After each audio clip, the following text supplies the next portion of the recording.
إن الحمد لله نحمده ونستعينه ونستغفره ونعوذ بالله من شرور أنفسنا ومن سيئات أعمالنا من يهده الله فلا مضل له وما يضلل فلا هادي له أما بعد السلام عليكم ورحمة الله وبركاته الله سبحانه وتعالى mana bu darsimizda dargohida qabul qilgan ilm majlislaridan qilishligini duo qilib so'raymiz. Va bu ilm majlisini esa odamlarning ko'zi yoki maqtovi emas, xolis Allohning roziligi uchun bo'lishligini va turib tarqalayotganimizda turaveringlar, endi sizlarning gunohinglar kechirilindi degan nidolar aytilib turishligini Alloh taoladan so'raymiz. Biz Shuayb alayhisalomning qissasini o'qiyotgan edik. O'tgan darsda Shuayb alayhisalom Madyan shahrida yashagan. Madyan esa Lut alayhisalomning yashagan qavmi yashagan joyga yaqinroq shaharda bo'lgan. Hatto Buhayratul Lutning dengizining oldi shu atroflarda yashagan dedik. Keyin Shuayb alayhisalomning qavmi daraxtlarga sig'ingan. Bariklari ko'p, shoxlari ko'p bo'lgan daraxtni o'zlariga iloh qilib tutib olib, ana shunga iltijolarini, duolarini, istaklarini aytishgan. Shuayb alayhisalom ularni daraxtdan qaytarib, yolg'iz Alloh taologa ibodat qilishlik, yolg'iz Alloh taolodan so'rashlikka undadi, da'vatini qilgan. Keyin qavm tarozidan urishligi, odamlarni aldashligi va yo'llarni to'sib olishligi, mana shular haqida, tarozilar haqida, savdolar haqida biroz gaplashdik. Yana ularning odatlari yo'llariga o'tirib olar ekan. Va Alloh taolo Qur'oni Karimda aytadi: "Va la taq'udu bikulli siratin tu'idun." Ular yo'llariga o'tirib olar ekan. Ibn As-Suddi rahimahulloh aytganday, nima qilar ekan yo'lga o'tirib olib? Foydadan 10dan birini olib o'tirar ekan deydi. Birinchi yer yuzidagi mana shu narsani paydo qilgan Shuaybning qavmi bo'ldi deydi. Ya'ni odamlar olib kelayotgan tovardan 10dan birini bersang sotasan bozorda. 10dan birini bersang yo'ldan o'tasan. Deb turib yo'llariga o'tirib. Bu bizning kunimizda ham hozir bor. Qanday tushiramiz bu oyatni bizning kunimizga? Hozir bir maktabga ishga kirmoqchi bo'lsangiz, o'tirib olgan. Ana shu parasini berasiz, keyin uni davlatimiz ham qaytaryapti uni. Olma deyapti, para olma, berma deyapti. O'ylama, suratlar ham turibdi-yu, 20 ming tangalikni qo'yib qo'ygan. Bunday para berib olayotganligidan biz para olmaydigan mamlakatni yozib qo'ygan. Ular o'ylashadi, shu suratdan tepasini o'qimaydim, bilmayman, 20 ming bermasa bo'ldi deb o'ylasa kerak. Undan yuqorisi bo'laveradi. Ya? Maktablarda o'tirgan. Bozorlarga kirsangiz o'tirgan. 10dan birini berib kirib sotasiz. Yana qaysi joylar? Hamma joyda bor. Mana bu Alloh subhanahu va la taq'udu ayt ey Shuayb, ular har bir yo'lga o'tirib olgan. Mana bu topayotganlari harom deyapti. Alloh taolo Qur'oni payg'ambar alayhisalom hadisida nima deydi? La'anallohu ar-rashi wal murtashi. Para beruvchini ham, para oluvchini ham Alloh taolo la'natlagan. La'natlagan. Beruvchini ham, oluvchini ham deydi. Yana o'tirib olishlari bu yoqda tursin, tu'idun, qo'rqitishadi yana. Qo'rqitib turib oladi. Qo'rqitib turib bermasangiz yana do'q bo'lsa qilib qo'rqitib turib oladi. Va Alloh taolo Qur'oni Karimda oyat: "Va la ta'kulu amwalakum baynakum bil batil." Sizlar o'zaro dunyonglarni, molinglarni botil bilan yemanglar degan. Botil bilan yeyishlikning ikki turi bor deydi. Qanday desa, birinchi turi ochiqdan ochiq qo'rqitadi. Oyatga berasan deydi, bermasang ishdan chiqib ketasan deydi. Oynoqli yig'laring pulni deydi, yig'masang ishdan chiqib ketasan deydi. Agar nohaqdan nohaq qo'rqitayotgan bo'lsa, gunohi shu odamga bo'ladi. Nohaqdan nohaq bu kishi haqli bo'lib turib, shu diplomi bor, shu joyga loyiq, lekin iloji yo'q qo'ymayotgan bo'lsa, bu odam gunohkor bo'lmaydi, berayotgan odam. Ulamolar shunday deydi. Haligi odam gunohkor bo'ladi deydi taraflar. Yoki o'g'rilik qilib oladi. ya'ni botil bilan bir-biringdan dunyongdan yemanglar degan oyatning birinchi turi ochiqdan ochiq botil bilan yeydi. Qo'rqitadi, o'g'irlaydi yoki talab qiladi. Ikkinchisi-chi desa, ikkinchisi botil bilan rozilik bilan yeydi deydi. Ya'ni bir joyga borasiz, bir joyda halol o'zingiz pulingizga sotib olgan tovaringiz, olib kirib sotmoqchi bo'lasiz, lekin sizga shart qo'yib qo'yganda, faloncha to'lashing kerak, berishing kerak. Qonun qoidasidan tashqari u, oylikdan tashqari berishing kerak uni. Ya'ni keyin berganingizdan keyin rozi bo'lib qo'ying, endi buni bola chaqamizga yediramiz deydi. Yana orqasidan rozilik ham so'rab qo'yapti. Rozi bo'lib, endi iloji yo'q ha deysizdan rozi bo'lib, botil bu. Alloh taolo mana ta'kulu amwalakum baynakum bil batil, botil yo'l bilan yemanglar deydi. Yoki innamal bay'u an taradin, savdo rozilik bilan bo'ladi. Uni majbur sotadi, lekin sotgisi kelmayapti.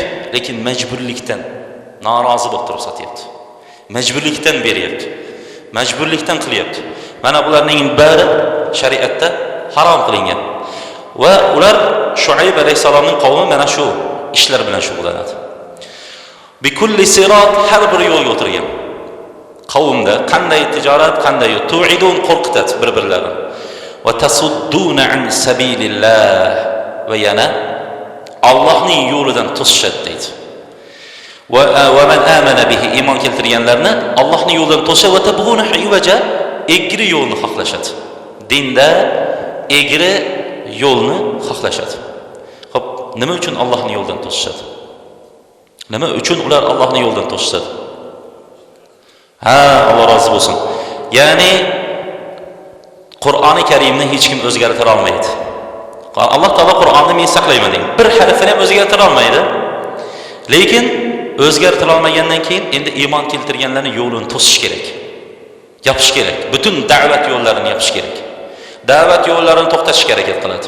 Haq gapirayotganlarni yo'qotishga harakat qiladi. Mana shu bilan dinni to'sadi. Nega? Chunki egri yo'lni xohlayapti. Tabghuna haywaja, u bilan qiyshiq yo'lni xohlashyapti. Bu narsa aroq sotmanglar desangiz, ularga kasodda bu. Chunki katta aborotdagi dohodlarni siz yo'q qilib tashlayapsiz. Musulmonlar hamma odamlarni qaytarib tashlab, ko'zini ochib tashlayapsiz. Sigaret harom deydigan bo'lsangiz, nima bo'ladi? Katta dohodlarni. Shuning uchun tabghuna haywaja, egri yo'lni xohlashadi degan fatvolarni o'zgartirishga harakat qiladi. Chiqib turib, maytda bir kitobda mana bir betida bor ekan deyishingiz kerak. Tabghuna va yo'ldan to'sishadi. Ular ochiqdan ochiq odamlar, chunki kirdikorlar ochilib qoladi-da o'zlari.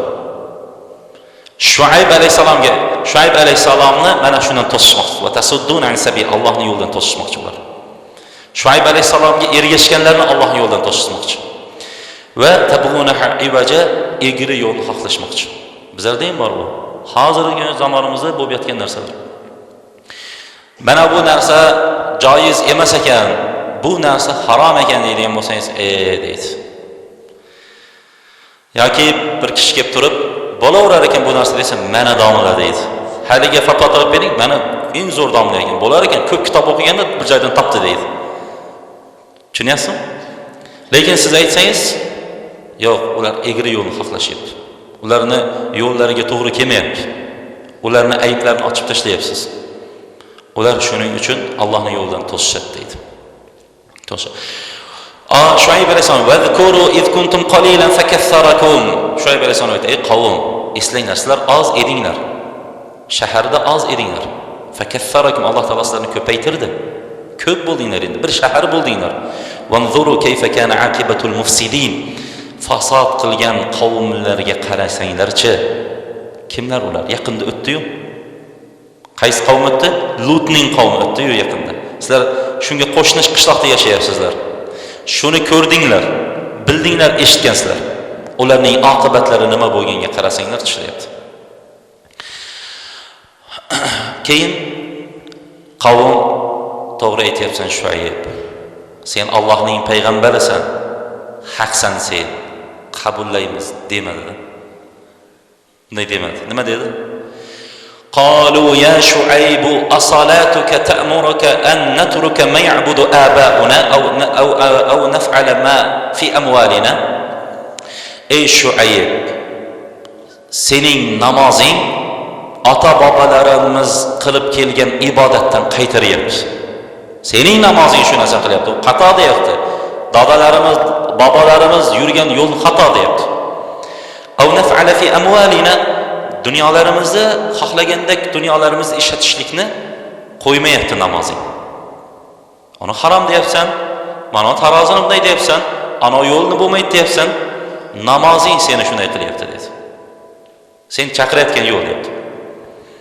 Mana bu narsa kitobda o'qilmay, bu narsa bizning zamonimizda ham bor. Bir kishi bir uyda bir xonadon bor. La ilaha illalloh Muhammad Rasululloh degan. Namoz ham o'qilmaydi uyda. U uyning ayollari ro'mol nima ekanligini ham bilmaydi. Qur'onning o'rniga muzikalar eshitadi. İçadi, xuddi ichimlik, aroqlar suvday turadi u xonadonda. Dindan uzoq.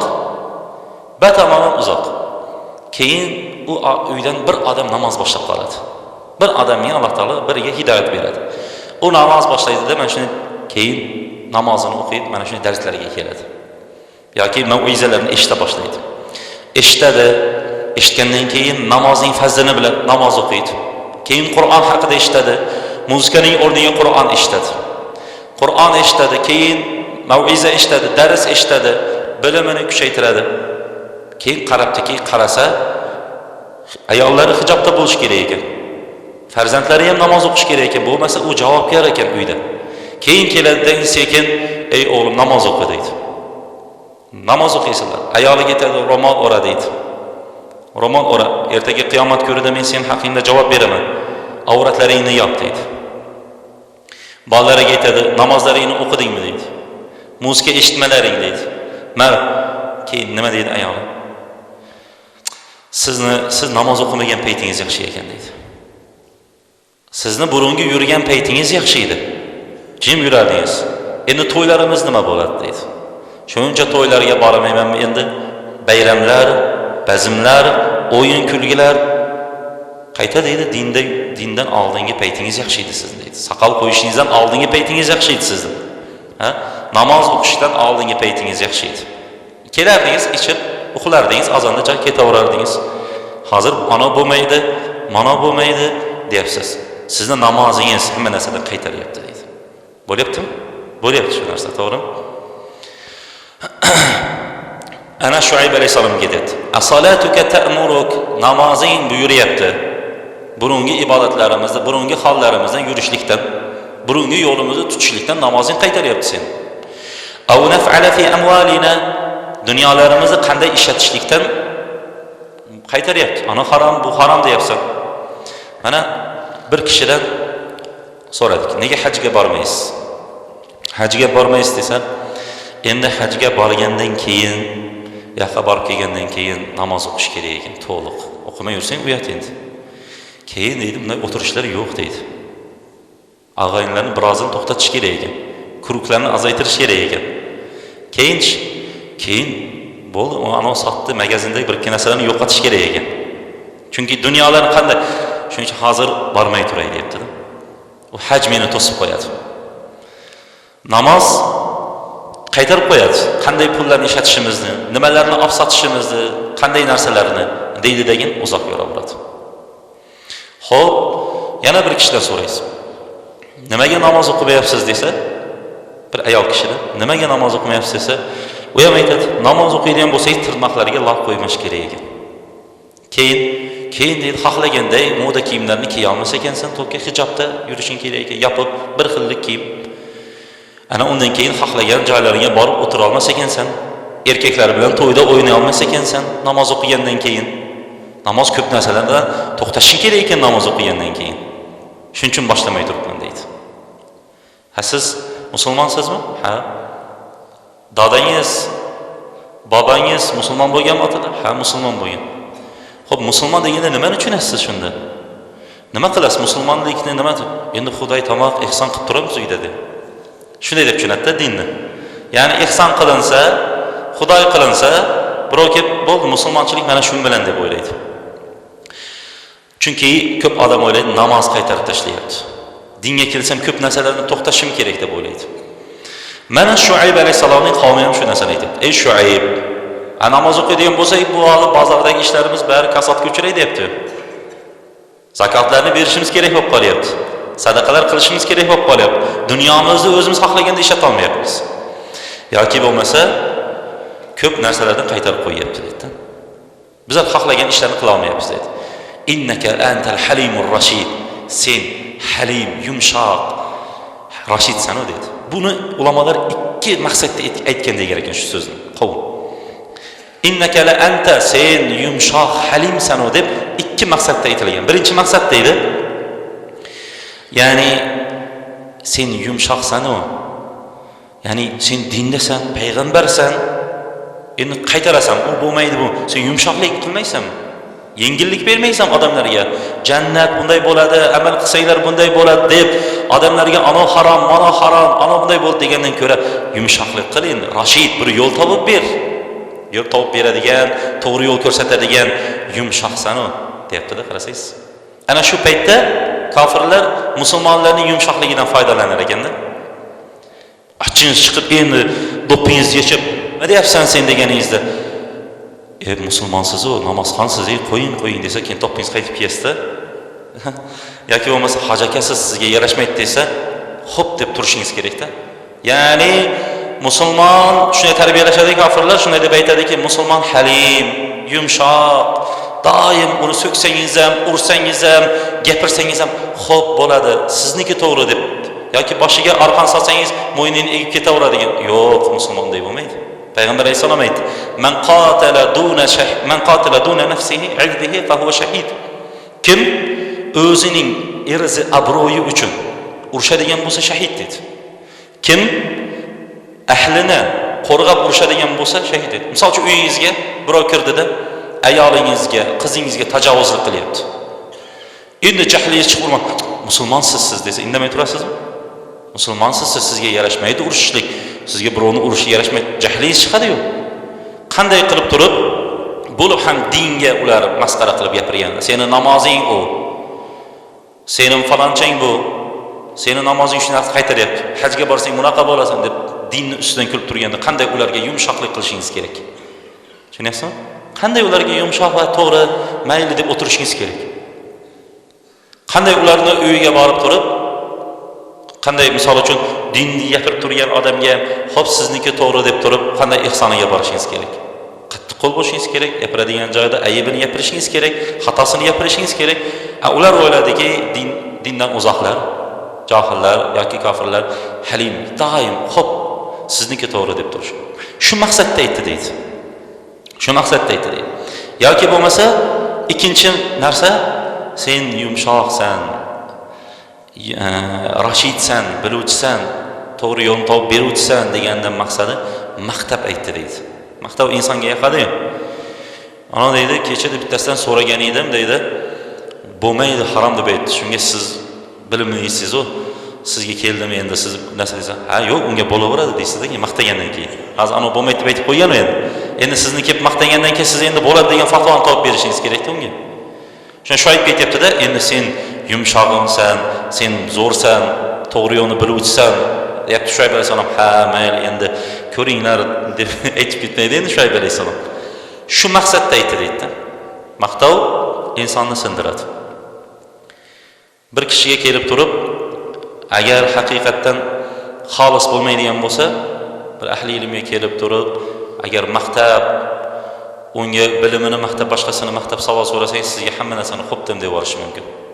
Agar u Alloh taolodan qo'rqmaydigan bo'lsa, odamlar uchun imom bo'lib yurgan bo'lsa, odamlar uchun bilim olib yurgan bo'lsa-da, Halimur Rashid, sen rashidsan, to'g'ri yo'lni yumshoqsan degan maqsadi ikki maqsadda aytgan deydi. Birinchisi yo maqtab aytdi deydi, yoki bo'lmasa bo'lmaydi, eshvoy qattiq ketyapsan bu yerda, qattiq qaytarib yuboryapsan degan maqsadda aytdi deydi. Qala ya qawm ara'aytum in kuntu ala bayyinatin min robbi wa razaqani minhu rizqan hasana. Shuayb aytdi, ey qavm, menga qaranglar-chi dedi. Men sizlarga ochiq bayonot bilan keldim. Meni payg'ambarligimda shak shubha yo'q. Ochiq payg'ambarligim ochiq dalillar bor payg'ambarligimga. Va min razaqani rizqan hasana, Robbimdan go'zal rizq bilan kelganman. Ba'zi ulamolar payg'ambar rizqi bilan kelganman degan. Yoki shunday bir toza rizq berilgan. Va ma uridu an ukhalifakum ila ma anhaakum an. Men sizlarni qaytarayotgan narsani teskarisini o'zim qilmayman dedi. Qarang, payg'ambarlarni tutgan yo'li o'zi aytayotgan narsaning teskarisini qilmagan ekan. Nega burungilarni yoki ba'zi odamlarning so'zi olinmaydi? Da'vat qilib olinmaydi. Chunki o'zi gapiradi, o'zi amal qilmaydi. O'zi gapiradi, o'zi unga xilof ish qiladi. Bo'lmaydi deydi, lekin qarasa shu ishni qilib yurgan bo'ladi. Payg'ambarlarning yo'li unaqa bo'lmagan ekan. Payg'ambarlar aytgan, qaytargan narsasidan o'zlari ham qaytgan ekan. Buyurgan narsasini o'zlari ham qilgan ekan. Agar kim o'zi da'vat qilib turib, o'zida u amal bo'lmayotgan bo'lsa, da'vat qilib turib, o'zi u narsaga amal qilmayotgan bo'lsa, bu payg'ambarlarning yo'li emas. In uridu an ukhalifakum ila ma anhaakum anhu. Men sizlarni qaytarayotgan narsani teskarisini qilmayman deyapti-da. Banu Isroil, Alloh taolo Qur'onda Banu Isroilning oxirgi olimlari mana shunday bo'lgan ekan-da. Atamuruna an-nasa bil birri wa tansawna anfusakum. Alloh taolo aytibdi, sizlar yaxshilikka odamlarni buyurasizlar. Sadaqa qil deysizlar, lekin o'zingiz bir tiyin ham sadaqa qilmaysiz. Ya? Zakot ber deysiz, lekin o'zingiz zakot bermaysiz. Ba'zi odamlarni minbar, ba'zi odamlarni mana shu mikrofon aldab qo'yadi ahli ilmlar. Ba'zilari o'ylaydiki, gapiryapman, yetadi bu masob ish oldindaman deydi, qolgan sadaqadan ham, zakotdan ham, boshqa narsalardan ham o'zi yiroqda bo'ladi. Qani? Yoki bo'lmasa borsangiz ahlidan hali qizlar hijobga kirmagan, yoki ayoli hali o'ranmagan, yoki bo'lmasa uyda hech kim Qur'on o'qimaydi. Teskarisi. Banu Isroilning olimlarining oxirlari mana shunday bo'lgan. Alloh taolo shuncha ularni nima deydi? Malomatladi dedi. İnsanlarni yaxshilikka buyurasizlar va tansawna anfusakum, o'zinglarni unutasizlar. Va antum tatluna al-kitob, sizlar kitobni tilovat qilasizlar yana deyapti. Mana payg'ambar sallallohu alayhi vasallamdan hadis keladi. O'zi aytib amal qilmagan kishi haqida. Yu'tar rajulu yulqa fin-nar. Bir kishini qiyomat kunida olib kelinar ekan. Yulqa fin-nar, do'zaxga tashlanar. Fa aqtabu batnihi, ichak chavoqlari sirtga chiqib ketadi dedi. Fayaduru biha kama yaduru al-himaru bi raha. Eshak o'zining, ya'ni eshakka burun tegirmonning nimasini qilib qo'ygan, toshini qilib qo'yganda eshak aynan shu bilan maydalanganday, xuddi jahannamga tashlanadi bir kishi. Jahannamda uning ichak chavoqlari sirtga chiqadi degan, ana shunda eshak tegirmonni sirt aylanganday yoki ot qozuqda aylanganday ichak chavoqlari bir qozuq atrofida aylanib turadi dedi. So'ngra fayaqulu ya fulan, odamlar aytishadi jahannam ahlida, ey falon, malaka lam takun ta'mur bil ma'ruf va tanha 'anil munkar. Ey falonchi, sen bizlarni yaxshilikka buyurarding-ku. Va tanha 'anil munkar, munkardan, yomonlikdan qaytararding bizni. Nima bo'ldi senga? Bala, ha to'g'ri shunday qilardim. Kuntu amiru bil ma'ruf va la ati. Yaxshilikka buyurardim, lekin o'zim qilmasdim deydi. Subhanalloh. Va anha 'anil munkar va ati. Yomonlikdan qaytarardim, lekin o'zim qilardim deydi. Ko'rasan?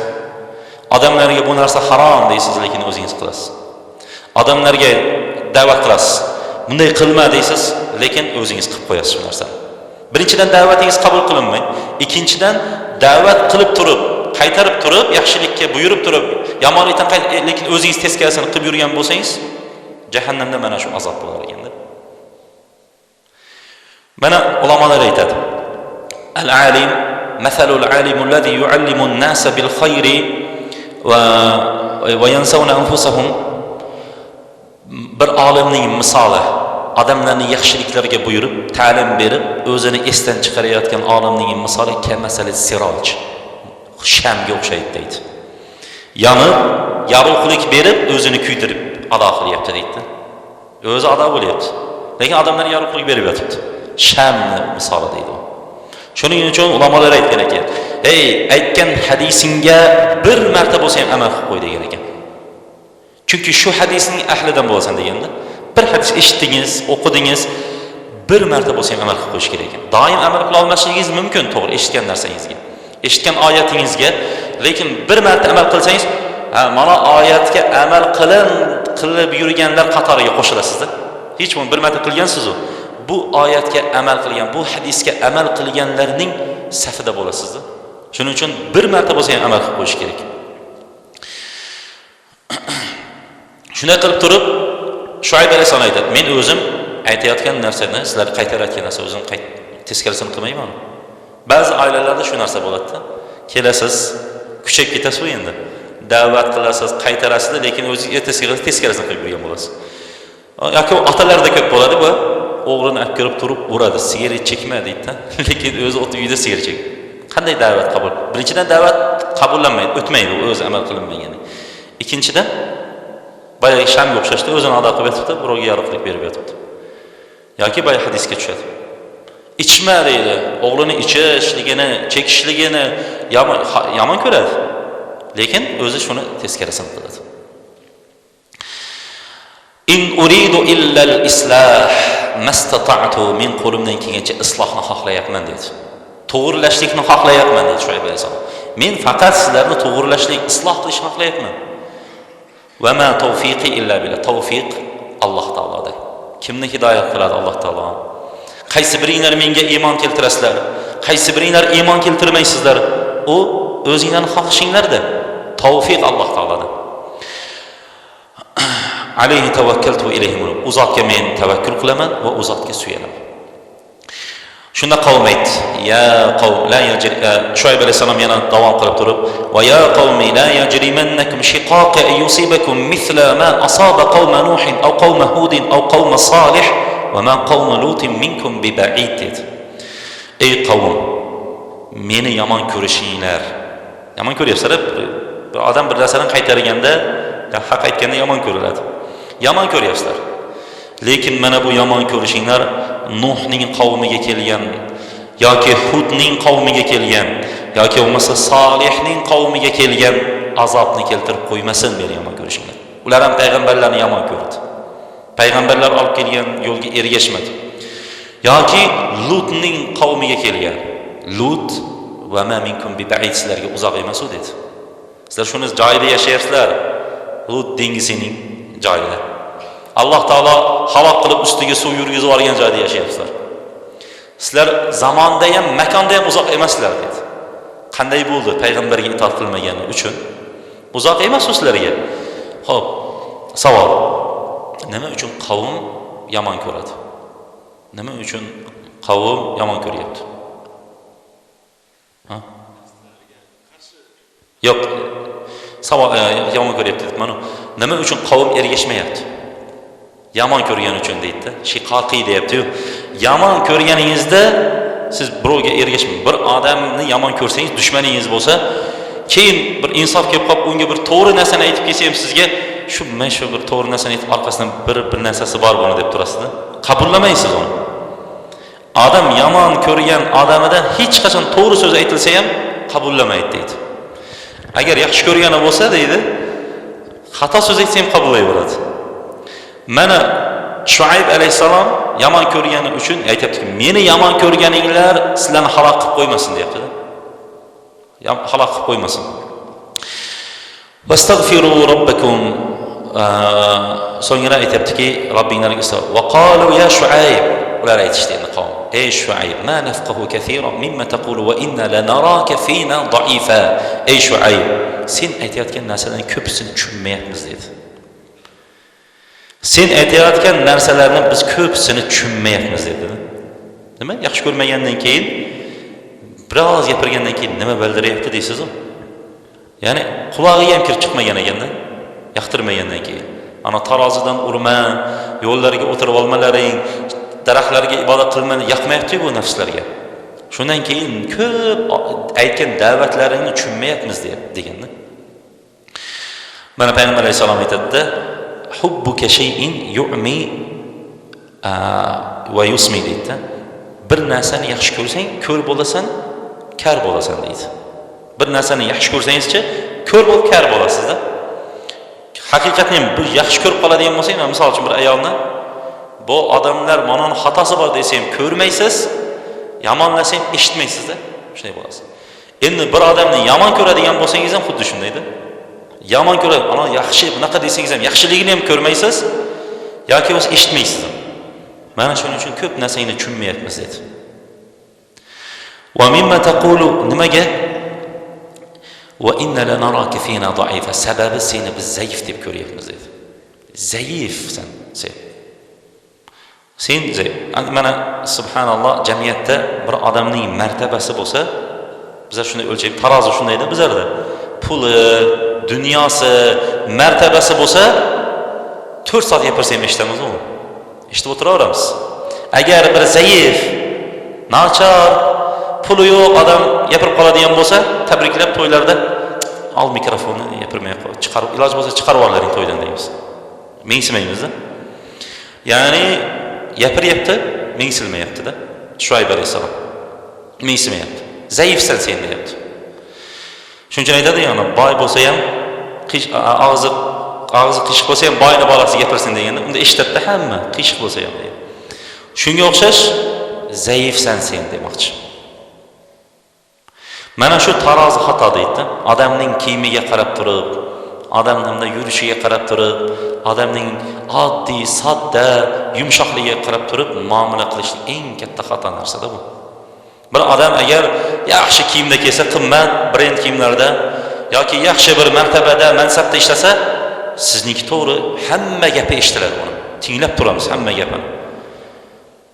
Yodlab olamiz. Bunaqa bir so'zingiz bor edi, sizni deb so'zlaringni ham yodlab beramiz. Bir aytib yurgan so'zlarini, shiorlari qilib. Lekin bir zaif haqni gapirsa ham e'tiboran bermaymiz. Tushunmaymiz ham u nima gapirayotganligini. Mana Shuayb alayhisalom bari bor bizlarda. Bari bu kitobdagi narsalarning bari o'z ichimizda bo'lib yotibdi. Inna lanaraka fina da'ifa. Biz seni zaif deb ko'ryapmiz dedi. Walaula rahtuka larajamnak wa ma anta alayna. Agar sening qarindoshlaring bo'lmaganida seni o'ltirardik biz dedi. Larajamnak tosh borib o'ltirardi. Qarindoshlaring borda ishlagan, birga ishlagan, birga o'tirib yurgan, birga ham tavof bo'lib yurgan qarindoshlaring bor. Agar ular bo'lmaganida sen va ma anta alayna bi aziz, aziz emassan bir. Bizning oramizda bir obro'yli ham emassan, bir obro'ying ham, mansab ishasi yo'q. Faqat qarindoshlaring to'sib turibdi. Shunda Shuayb alayhisalom: "Ya qavm, arahti a'azzu alaykum minalloh." Ey qavm, mening qarindoshlarim Alloh taolodan aziz bo'lib ketdimi dedi. Shunda meni qarindoshlarim Alloh taolodan azizmi dedi sizlar uchun dedi. Mana buni ham o'zimiz zamonimizga tushiraylik. Bugun yig'in bor ekan. Qanday to'y? Qanaqa to'y? Qarindoshning uyida. Bazm, ichkilik bor, aroq bor.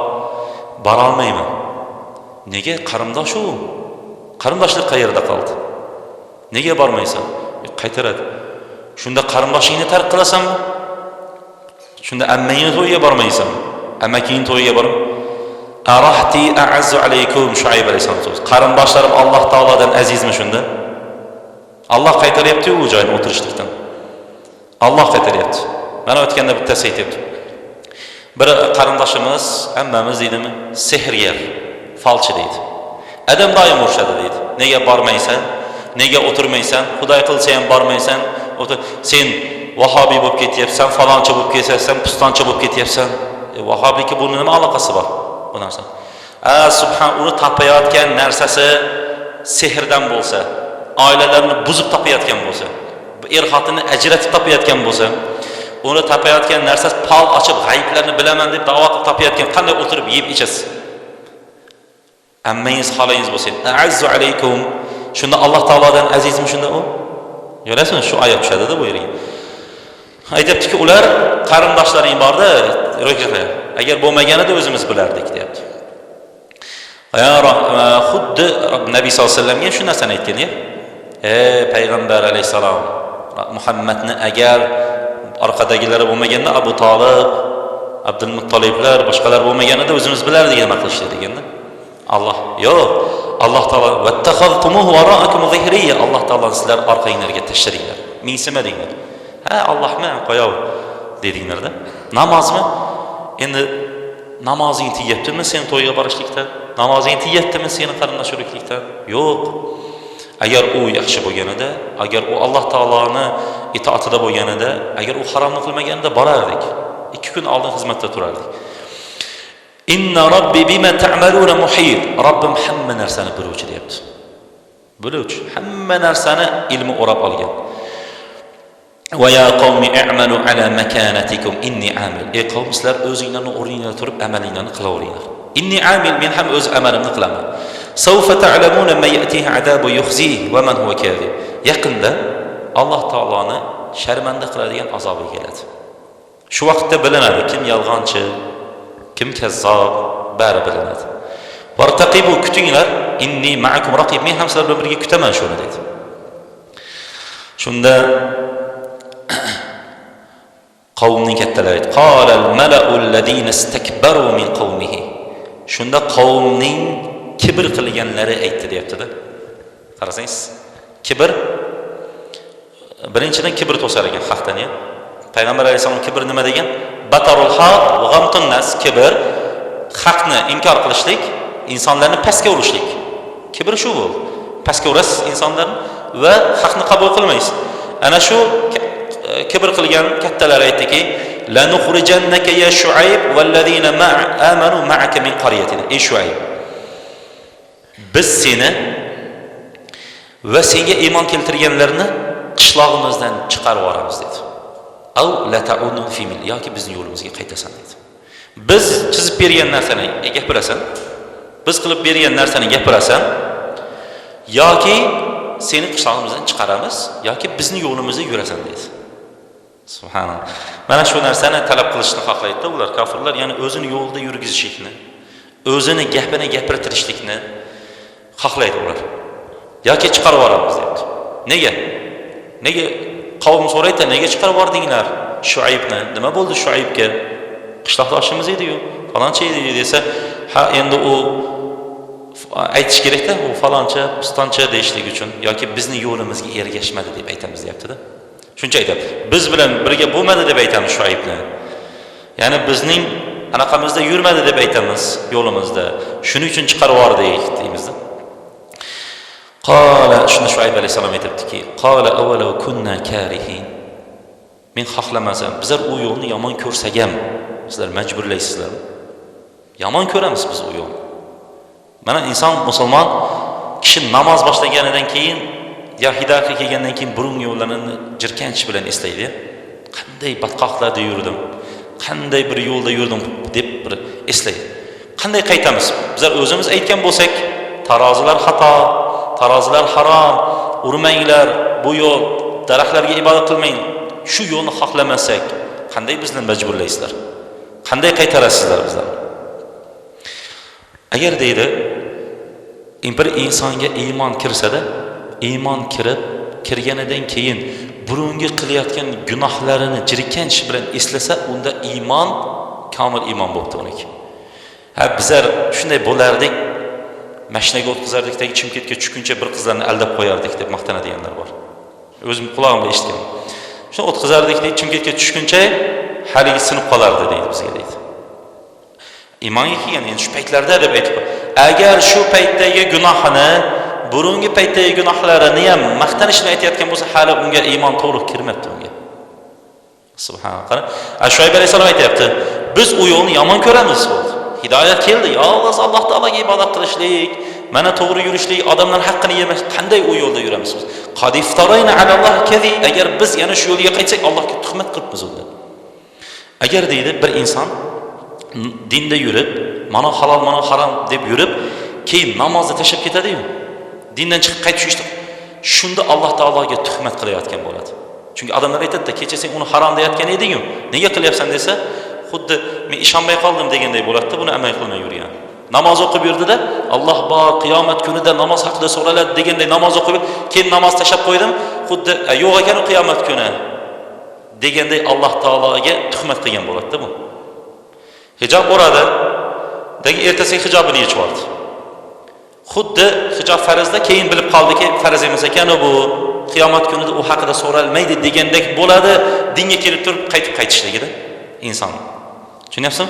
Shuni aytib, qadiftarayna alallohi kazib, agar biz unday qilib qaytib shu yo'lga qaytsak, unda biz Alloh taologa tuhmat qilgan bo'lamiz. Katta bo'xtonni qilgan bo'lamiz unda. Alloh taolo bizga najot berdi bu yo'lda. Shuncha payg'ambar alayhisalom aytadi, kimda 3 ta xislat bo'lsa, iymonning lazzatini topibdi deganda. Qaysi? Birinchisi, shularning birinchisi bizga mavzumizga tegishlisi, inson hidoyat qilingandan keyin, gunohdan tavba qilingandan keyin shu gunohga qaytishligini o'tga tushganda yomon ko'rsa, shunda iymonning lazzatini topadi. Mana payg'ambar sallallohu alayhi vasallamga kelishdi. Qarang.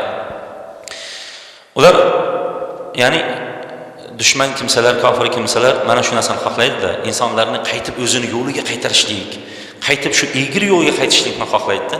Shunga ham aytayapti, agar qaytasan, bo'lmasa qishloqdan chiqib ketasan deyapti. Xuddi shu narsa payg'ambar alayhisalomga ham bo'lgan. Nabiy sollallohu alayhi vasallam turganda Valid ibn Mughirani yuborgan kofirlar. Aytganki, "Bor, nimani xohlayapti u da'vat qilib, bizning yo'limizni qaytarib, anoni harom, anoni halol deb nimani aytayapti?" Valid ibn Mughira kelib turib aytgan, "Ey Muhammad sallallohu alayhi vasallam, to'xta bo'ldi da'vatingdan" degan. Da'vat qilishlikdan, qaytarishlikdan to'xta. Agar sen boshliqlikni xohlayotgan bo'lsang, seni Makka ga boshliq qilib qo'yamiz. Sen nima desang, shuni qilib beramiz. Qaytarma biz yo'llarimizni. Mana xato, mana to'g'ri deb. Boshliq qilib qo'yamiz seni degan. Senga hamma Muhammad shu yerda Makkani boshliq deb aytamiz degan. Nabiy sollallohu alayhi vasallam kulgan. Agar degan sen bu bilan bir mansabni xohlayotgan bo'lsang, seni boshliq qilib, dunyoni xohlayotgan bo'lsang degan, senga barimiz yig'ilib eng ko'p tuyalar seniki qilib qo'yamiz degan. Eng boy seniki qilib qo'yamiz degan. Agar ayollarni xohlayotgan bo'lsang bu da'vating bilan, unda Makkaning eng chiroyli ayollarini ko'ndirib olib kelamiz senga degan. Payg'ambar sallallohu alayhi vasallam kulib, "Vallohi bularning bittasi ham kerak emas" degan. "Men faqat sizlarning hidoyatga kelishingdan xohlayapman" deganda.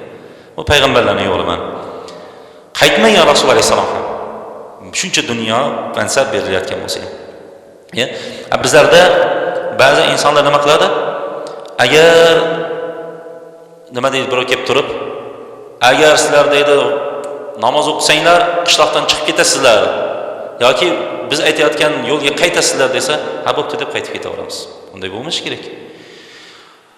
Xo'p, mana sahobalardan hijratning 19-yili deydi. Payg'ambar sollallohu alayhi vasallam Madinaga hijrat qilgan 19 yildan keyin Umar ibn Xattob radhiyallohu anhu ning paytida bir qo'shin yubordi Rumga jang qilishlikka. Shunda Rumning kattasi, katta podshohi musulmonlar haqida bir zo'r so'zlar eshitdi. Musulmonlar dedi, ular dinlarida qotib qolgan. Ularni dinidan chiqara olmaysiz. Ular dunyoni ham xohlashmaydi. Mansabni ham xohlamaydi ular dedi. Ularga dinidan qaytarishlik uchun dunyo bersangiz ham qaytmaydi, mansab bersangiz ham qaytmaydi. Barcha qaytara olmaysiz ularni. Ular shunday sodiq kishilar. Shunda podshoh ajablanib, dunyo sindirmaydigan kim bor ekan dedi. Bittasi ushlab olib kelinglar, ko'raylik dedi shu musulmonlarni dedi. Shunda asirlarning ichida olib keldi. Biroz asirlarni olib keldi musulmonlarni. Shularning ichidan bunday qarab turdi degan podshoh Abdulloh ibn Huzafat as-Sahmi degan radhiyallohu anhu ga ko'zi tushdi. "Xo'p, sen bu yoqqa kel" dedi. Yoniga keldi. "Sen dedi musulmonlik dinidan qaytib, o'z diningdan qaytib, nasroniy diniga o'tsang" dedi. "Nasroniy diniga o'tsang, senga bir necha oltinlar, dunyolar beraman" dedi. Shunda Abdulloh ibn as-Sahmi, Huzayfat as-Sahmi qarab kuldi degan, qarab ko'rib, "Vallohi bu men dinimdan, Muhammad alayhisalom dinidan ko'z ochib yumguncha ham qaytmayman" dedi. O'z asirlar xohlasa o'ltirib yuboradi ular. "Ha, sen meni gaplaring bilan ajablantirding" dedi podshoh. "Agar qaytsang diningdan, nasroniy bo'lsang" dedi, "bizning millatimizga o'tsang" dedi, "podshohligimga teng sherik qilaman" dedi. Subhanalloh. Bunday aytganda bir podshoh chaqirdi. Alloh o'zi bizlarga u taklif berilmasin. Bizlar bo'l deb turib lezvanib kelib sirazi to'plarni yechib, shitga o'tib, ha? Podshohlikning yarimi, Rumning podshohining yarimi berilay deyapti. Teng sheriksan deyapti. Ikkimiz boshqaramiz deyapti. Shunda hali Vallahi dedi. Ko'z ochib yumguncha ham bu dindan soniya ham o'tmayman dedi. Qarang qanday mustahkam bo'lishligini, o'z yo'lidan qaytmasligini qarang. Haqqa kelgandan keyin botilga qaytmasligini qarang. Dunyo katta. Hali ajablanib qoldi podsho. Ajablanib qoldi. Aytdiki, dedi degan. Unda qozonni olib kelinglar dedi. Bir qozonni olib keldi, ichiga moyni to'ldirdi degan. Ikkita shulardan asir tushganlardan buni qaytarish kerak bo'lyapti dedi. Bitta musulmonni olib keldi degan shunday qaynab turgan moyga tashladi. Tashlanishligi bilan suyagi bilan eti bo'lak-bo'lak bo'lib ketdi tashlanishligi bilan. Ikkinchisini ham tashlanglar dedi. Ikkinchisini ham tashladi. Tushishligi bilan suyagi bilan eti bo'lak-bo'lak bo'lib ketdi. Endi senga navbat keldi dedi. Endi buni tashlanglar dedi. Haligi qozonni oldiga Abdulloh ibn Huzafat Sahmini olib kelayotgan vaqtida, qozonni oldiga kelgan vaqtida tashlamoqchi bo'lgan vaqtda yig'ladi. Shuni odamlar yig'layapti, podsho yig'layapti, cho'ta qaytdi o'xshaydi dedi. Yig'layapti, qaytdi o'xshaydi, tavba qildi deb o'xshaydi dedi. Shunda nima bo'ldi dedi podsho. Olib kelinglarchi dedi. Olib kel. Nima bo'ldi? Qaytasanmi, nasroniy diniga o'tasanmi degan edi. Vallohi bir soniya bo'lsa ham nasroniy diniga ko'z ochib yumgancha o'tmayman dedi. Unda nima uchun yig'layapsan deganda, Allohga qasamki, yig'layotgan sababim bir dona jonim bo'lgani uchun yig'layapman. Allohim meni jonimni tuklarimdan ko'proq qilganingdek, tuklarimcha qilganingdek, tukingizda, sochlaringizda qancha tuk bor, qoshlaringizda, soqollaringizda qancha tuk bor, shunchalik bo'lganida sening yo'lingda o'laversam, sening yo'lingda o'laversam deb jonim bitta bo'lgani uchun yig'layapman degan edi. Qotib qoldi haligi podsho. Gapira olmay qoldi, subhanalloh.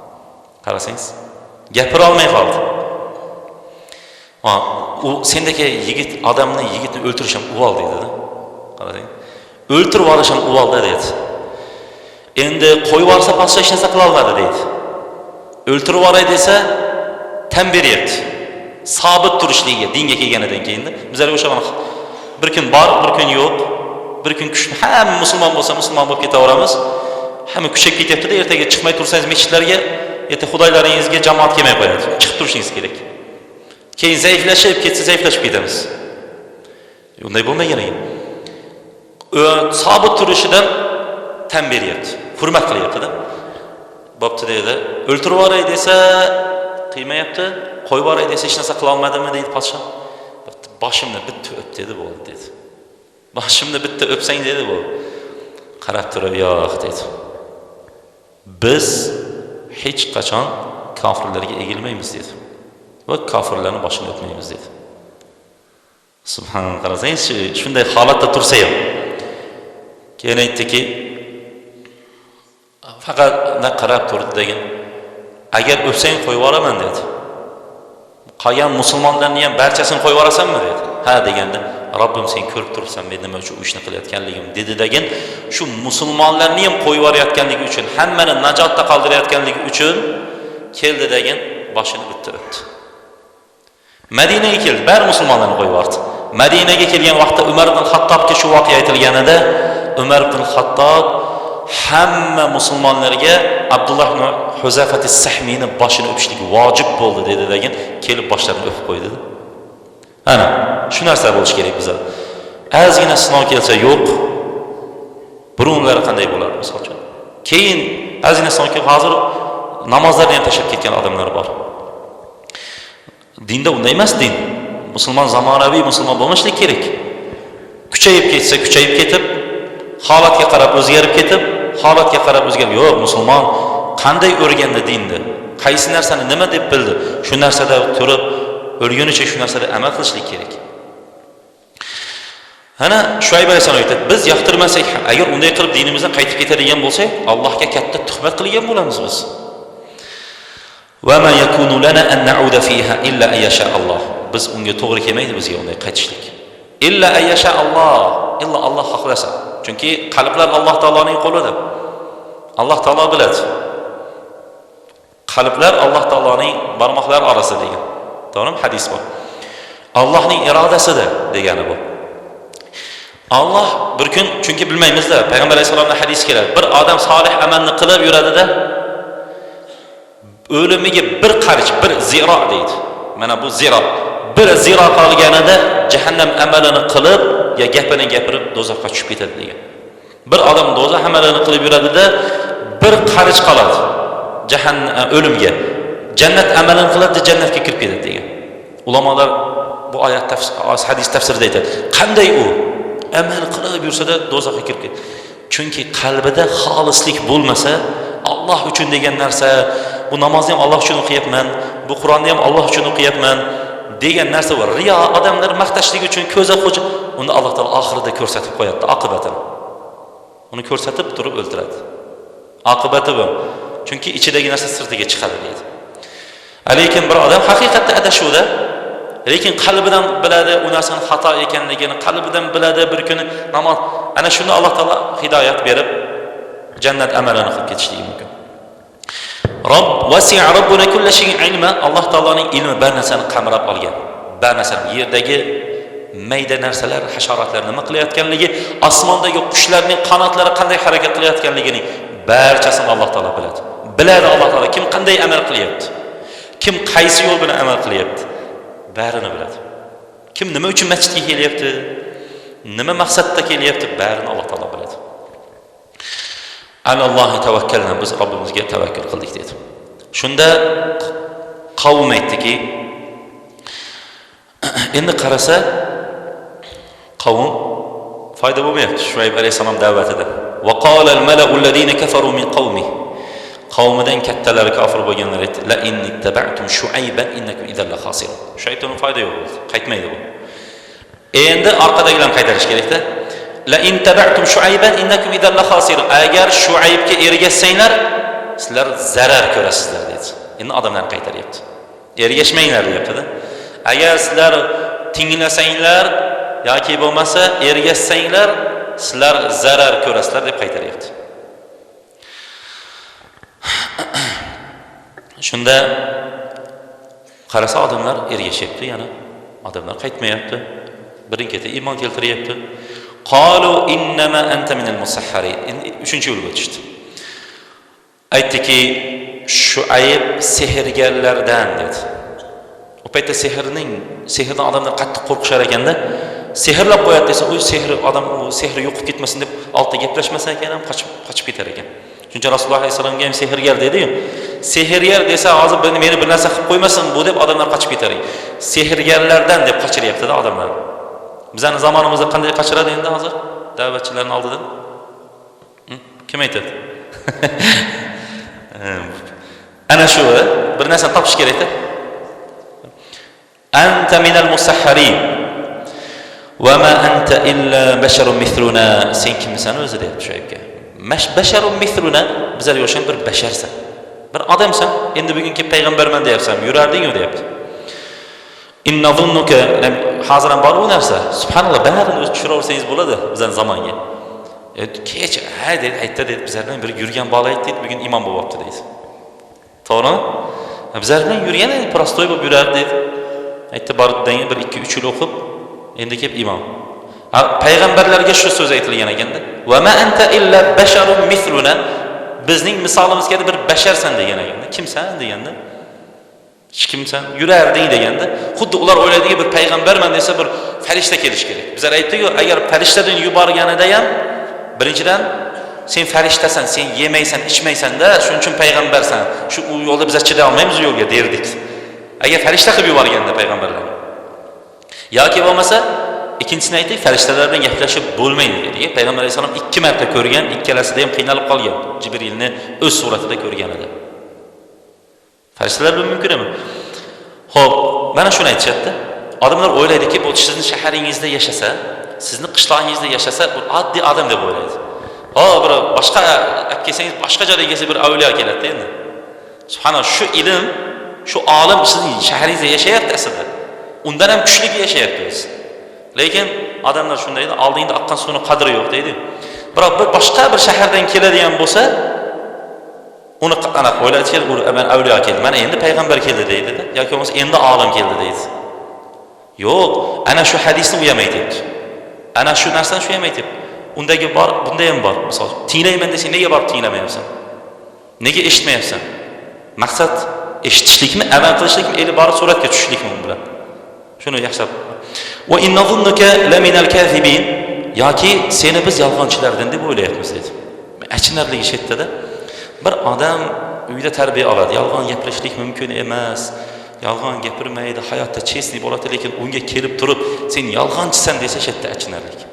Payg'ambar bo'lsa, haq gapni gapirgan bo'lsa, to'g'ri narsalarni gapirgan bo'lsa, kelib turib sen yolg'onchisan deyilsa, kazzobsan deyilsa, sen vatan dushmanisan deyilsa, qancha vatanga xizmat qilgan bo'lsa biroq u odam, qancha xalqning birligiga, qancha odamlarning totuvligiga, qancha odamlarning yaxshiligiga da'vat qilsa-yu, keyin kelib turib, sen vatanning dushmanisan, sen xalqning dushmani, eng achinarli ish etdi-da. Va innazunnuka laminal kazibin, yolg'onchilardan deb o'ylayapmiz dedi. Payg'ambar alayhisolamga kelib turib, musulmon yolg'on arabchadimi deganda, ha degan. Musulmon degan, yana o'g'rilik qiladimi? Ha, yolg'on gapiradimi deganda, yo'q degan. Yo'q degan. Yolg'on gapirmaydi deb turib, hatto o'rinlardan turib ketib, to'xtarmikan deb qoldik degan Payg'ambar alayhisolam. Shunday aytdiki, fa asqit alayna kisafan. Agar dedi, bunday deb aytyapsan, bunday deb aytyapsan, azob keladi, kutinglar deb aytyapsan, undan qaytaryapsan. Fa asqit alayna kisafan min as-sama. Osmondan dedi, agar sodiq bo'lsang, osmondan bo'lak-bo'lak bo'lgan, parcha-parcha bo'lgan azobni kesin chiqadi dedi. Kesincha azob dedi, tilab olyapti-da. Ana shu yerda Shuayb alayhisalom tushundida. Bu qavmga foydasi yo'q. Azobni so'rab turibdi-da bu. Ko'ram, odamlarga o'sha da'vat qilasiz. Bu bo'lmaydi.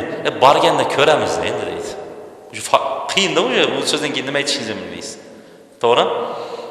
Qabr haqida yoki falan kim tushib sen borib kelgansanmi sen deydi. Shuayb alayhisalom shuncha narsani gapirsa ham, bo'pti kesincha azob deyapti. Shunda Shuayb alayhisalom keyin bildigan duo qildi. Robbana iftah baynana va bayna qawmina bil haqq va anta khayrul fatihin. Robbim, men bilan qavmning orasini haq bilan ochib tashlachi dedi. Sen ochuvchilarning eng yaxshisisan. Haq bilan oramizni ochib tashlagin dedi. Mana shu duoni qilganidan keyin Alloh subhanahu va taolo birinchi kun azobni yuborishni boshladi. Birinchi azob deydi qavmga. Issiq, juda ham kunlar isidi deydi. Issiqlik keldi. Issiqlik keldi. İchishga suv topmaysiz, suv topam, muzoq suv topmaysiz. Topsangiz ham qaynab ketgan suvlar deydi. Hamma joy isib ketdi deydi. Kech bo'lsa kech, kunduzdan battar deydi. Tuni kunduz qizigan toshlar, hamma narsa qizigan, kechga o'zining issig'ini chiqaryapti dim deydi. Mana shunday issiqlik. Bir soya topmayapti. Kuyadigan darajada. İchay desa bir salqin suv topmayapti. Issiq 7 kun shunday bo'ldi deydi. 7 kun juda issiq, ichay qaynoq suv ichyapti, soya topmayapti, nafas ola olmayapti, dim. Keyin Alloh subhanahu va taolo fa akhadahum azabu yawmuz zilla, soya kunini eslang, ularni soya kelgan kunini deydi, bir bulutni yubordi deydi 7-kunida. Bir bulutni yubordi deydi. U bulutni tagiga hamma yig'ilishdi. Soyada endi bulutni tagiga hamma yig'ildi deydi. Alloh taolo Qur'oni Karimda aytadi: "Va huwa yukhadi'unalloh va huwa khadi'un." Allohga makr qiladi ular. Allohni aldashmoqchi bo'ladi. Alloh taolo ularning makridan yaxshiroq makrni qiladi deganda 7 kun dim issiq qildida, keyin bir bulutni yubordida ularga. Bulutni oldiga hamma qishloq ahli kelib yig'ildi. O'sha soya bo'lib turibdi-da, shu yerga kelib hammasi yig'ildi deydi. Yig'ilgan vaqtida fa akhadathumur rajfa, keyin 3-chi Jibrilni yubordi deydi. Jibrilni yubordi degan qichqirdi, bir qichqiriq, Jibrilga qichqirishni yubordi deydi. Qichqirgan edi, shunday bir ovoz keldi, fa asbahu fi darihim jathimin. Ana u qichqiriq kelgan vaqtda, eshitilgan vaqtda ruhlar chiday olmay chiqib ketdi deydi. Hammasi bir joyga yig'ilgan ekan. Haligi iymon keltirganlar u azobni ko'rmagan, u qichqiriqni eshitmagan ekan. Shuayb alayhisalomga. Boshqa bir qavmlarni yeri bilan, mana Lut alayhisalomning qavmini yeri bilan olib ko'mvordi-yu. Uning amali qattiq bo'lgan edi, ular erkaklar bilan erkaklar. Endi bular azobni so'radi va payg'ambarga itoat qilmadi, ustidan kuldi. Mana shunda bir joyga yig'didagi deydi, hammasini ana shu joyning o'zida halok qildi deyapti. Shunday bir qichqiriq keldi. U qichqiriqdan chiday olmasdan chiqib ketdi. Ki alladina kazzabu Shuayban ka'allam yaghnaw fi ana u Shuaybga kofir bo'lganlar, yolg'onga chiqarganlar ka'allam yaghnaw fi burun yashamaganday bo'lib qoldi bu yerda. Buni odamlar to'g'rib yurardi, bir qarasang yo'q-da, hech kim yo'q. Ka'allam yaghnaw fiha ko'p odamlar bor edi shaharda. Ertasiga qarasang yo'q, hech kim yo'q. Xuddi u yerda odamlar yashamagandek bo'lib ketdi deydi. Alladina kazzabu Shuayban kanu humul khasirin. Ana u Shuaybni yolg'onga chiqarganlar haqiqatda hasoratga, nadomatga uchraganlardan bo'ldi deydi. Walamma jaa amruna najjayna Shuayban walladina amanu. Mana bizning amrimiz, azobimiz kelganda Shuaybga va unga iymon keltirganlarga rahmatimiz bilan najot berdik deydi Alloh taolo. Iymon keltirganlari najot topgan ekan Shuayb alayhisalom. Va akhadatil ladina zalamu sayha, ana u zolimlarga esa bizning ovozlarimiz ularni tutdi. Ular xuddi shaharlarda yashamaganday bo'lib qoldi deydi. Barchasi halok bo'ldi. Ko'ryapsizmi? Keyin Shuayb alayhisalom shu yerga kelgan ekanda, boyagi bulut yig'ilgan joyga kelib qarab turib aytgan ekan. Fatawalla anhu va qala ya qawm, ey qavm degan ekan. Laqad ablagtukum risalati robbi va nasahtu lakum. Men sizlarga Robbimning risolatini yetkazdim va nasahtu lakum, sizlarga nasihat qildim. Iymonga kelinglar, najot topinglar, bo'lmasa halok bo'lasizlar. Nasahtu lakum fa kayfa as'ala. Sizlarga qanday ichim achisin dedi. Qanday? Payg'ambarni ham ichi achimagan ekanda. Shunchalik to'ydirib yuborganidan-chi. Payg'ambar hatto deydi Lut alayhisalomning qavmi halok bo'ladi deganda Lut chiqib ketinglar dedi-yu, qishloqdan chiqib keting qizingni olib deganida qishloqga bir necha marta o'girilib qaragan ekan. Qavm nima bo'lar ekan debdi. Chunki payg'ambarlar xuddi ummatlariga otalari kabi-yu. Joningiz ochiydi, bolangiz qolib ketdi, hozir bir narsa bo'ladi deyapti. Qolib ketsa qancha marta?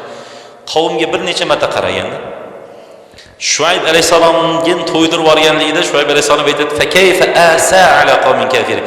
Qanday sizlarga ich achisin odam deyapti. Bari gunohlarni qilgansizlar sizlar. Allohni qo'yib, toshlarga ham, daraxtlarga ham odamlarning pullarini yegansizlar, bosib olgansizlar, yo'llarda o'tirib qo'rqitgan, bari tirlikni qilgansizlar deyapti-da. Yana da'vat qilganda ustidan kulgansizlar. Qaytasan bo'lmasa qishloqdan chiqarib yuboramiz deb. Shunday qilib turib, nima qilgan ekan? Shuayb alayhisalom ichim achimagan ekan qavmga. Mana hadis keladi.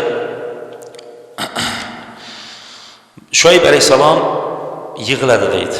Hatto shunchalik yig'laganidan ko'r bo'lib qoldi. Shunda Alloh taolo uni ko'zini qaytardi. Ya Shuayb, atabki xawfan minan nar, do'zaxdan qo'rqib yig'layapsanmi dedi Alloh taolo. Aw shawqiki ila jannat, yoki jannatga oshiq bo'lib yig'layapsanmi dedi.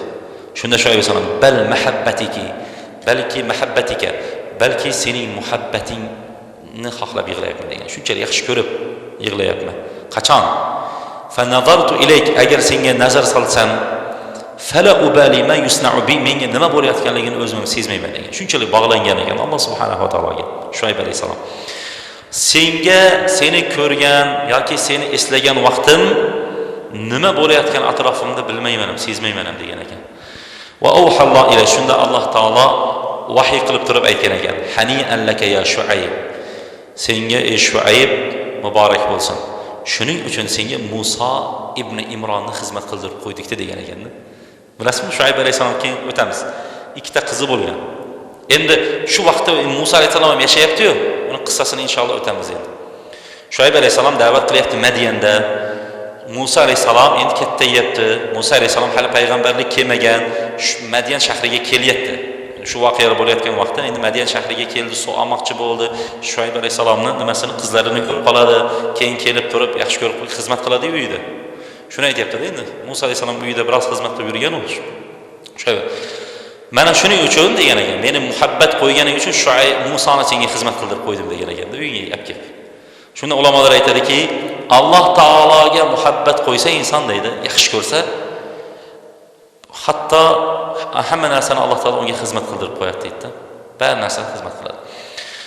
Xo'p, shu bilan Shuayb alayhisalom Hafiz ibn Asakir aytadi, Ali ibn Abbosdan Yusufdan keyin yashagan deydi Shuayb alayhisalomni ba'zi rivoyatlarda. Anvahi ibn Munabbih aytadilar, anna Shuayban mata bi Makka va man ma'ahu minal mu'minin, o'ziga iymon keltirganlari bilan birga keyin Makkada o'ldi deydi. Makkaga borgan ekan, Madiyandan keyin hali halok bo'ldi. Keyin boya oldida iymon keltirgan ozginalar bilan Makkaga ketgan va Makkada vafot etgan va quburuhum g'arbiyul Ka'ba, Ka'baning g'arbiy tarafida joylashgan qabrlari. Bayna darun Nadwa va dar Bani Sahm. Bani Sahm bilan Nadvaning hovlilari atrofida degan ekan. Darun Nadwa bo'lardi, Qurayshliklar yig'ilib maslahat qiladigan joy. Ana shu tarafda Ka'baning g'arb tarafida joylashgan ekan deydi. أقول قولي هذا أستغفر الله ولكم وأتوب إلى الله التائب من الذنب كما لا ذنب له. اللهم اشتكان bilganlarimizga amal qilishligimizga o'zing tavfiq bergin ya Robbana Karim. Ya zal jalal val ikrom, mana shu payg'ambarlar, solihlar bilan bizlarni jannatda o'zing jamlagin ya Robbi. Ya Alloh, ya Karim, ya G'afur bo'lgan zot, mana shu darslarimizning davomiy bo'lishligini va mana shu darslardan foyda olishligimizni va amali solihlarimizga yozilib mana uning ajr savoplarini qiyomat kunida ko'rishligimizni nasib etgin. Hadisga binoan, o'zing va'da qilganga binoan, hum qawmun la yashqan, ular shunday qavmlar, ular bilan birga o'tirganlar baxtsiz bo'lmaydi deganday, Allohim ilm majlisidan turganimizda gunohlardan kechirilgan holatda turib tarqalishligimizni o'zing nasib etgin. Robbana atina fid dunya hasana va fil oxirati hasana va qina azaban nar bi rahmatika ya arhamar rohimin. Amin. Allohu akbar.